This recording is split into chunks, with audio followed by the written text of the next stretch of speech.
Hello, amazing people. How are you guys doing today? I hope you guys are doing very well as usual. And this is to wish you happy weekend. So now still on the Ooni of Ife's stories that are coming out at this time. Okay, we are hearing that Ooni of Ife's palace is almost at the boiling stage right now.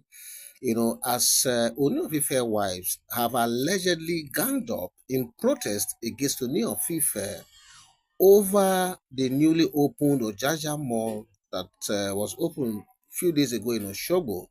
Now, the reason for this protest, or we want to call it gang up, okay, is because we allegedly heard at this moment that shortly after the launching or the opening ceremony, of that Ojaja mall Oshogbo, that a news filtered out that Ooni of Ife has actually, given the management of that Ojaja mall to one of the incoming Olories. Now, I'm not too sure of the identity of this particular new Olori, but that is what the rumor mill is saying at this time. And the Oloris we are hearing, are now in an unholy gang up, complaining, to Ooni of Ife all over the place.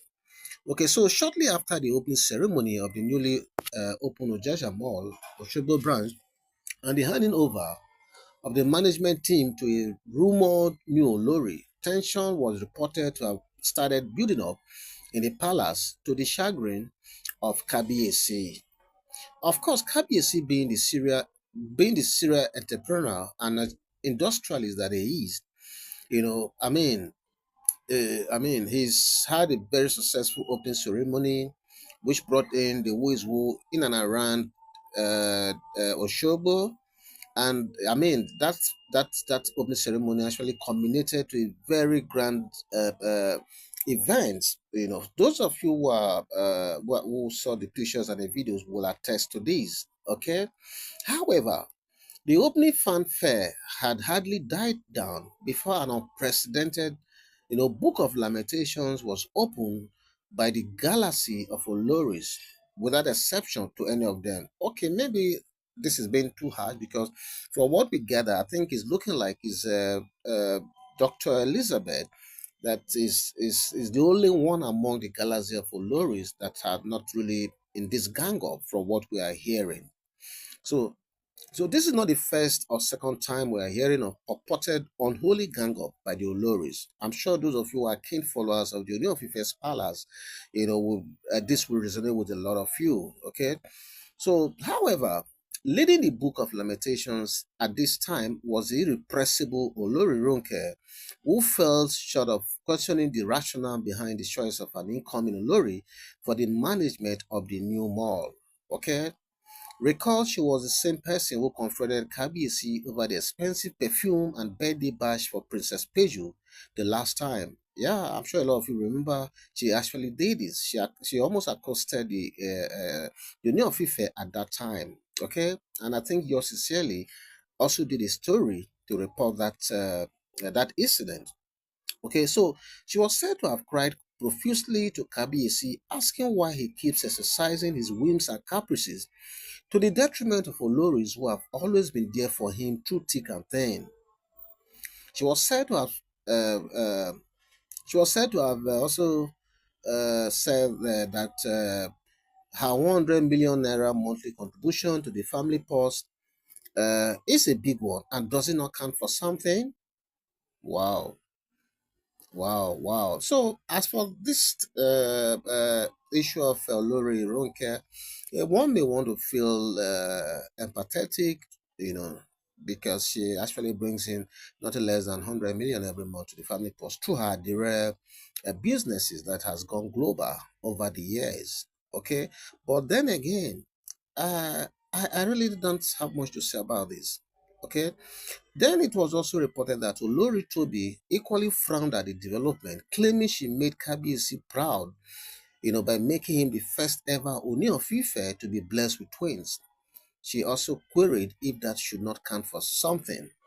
Well, as for her, I don't have much to say. But the only thing I will say is that look, it is God that gives children. So it was not her her physical self that brought about those twins.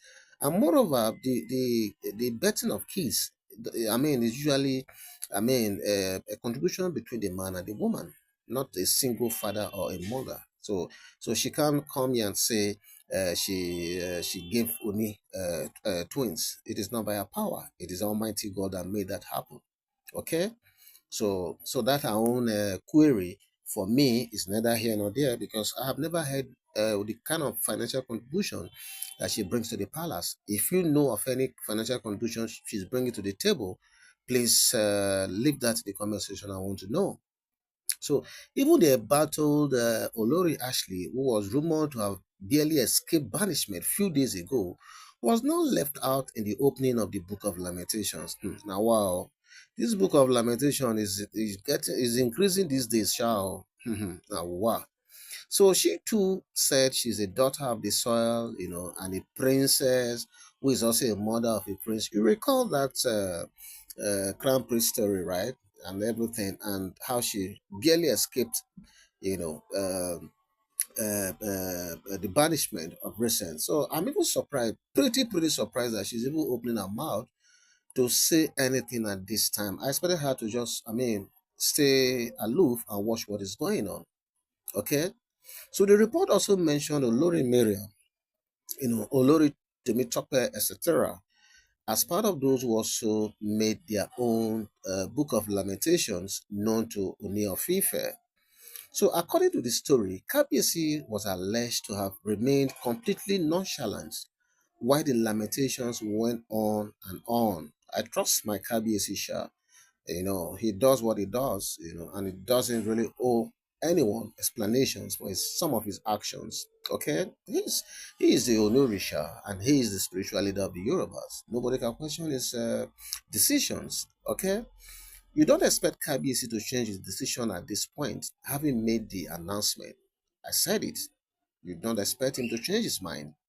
Those of you who know KBC very well know he's not easily swayed by emotions, going by his well entrenched idiosyncratic trajectory. Okay?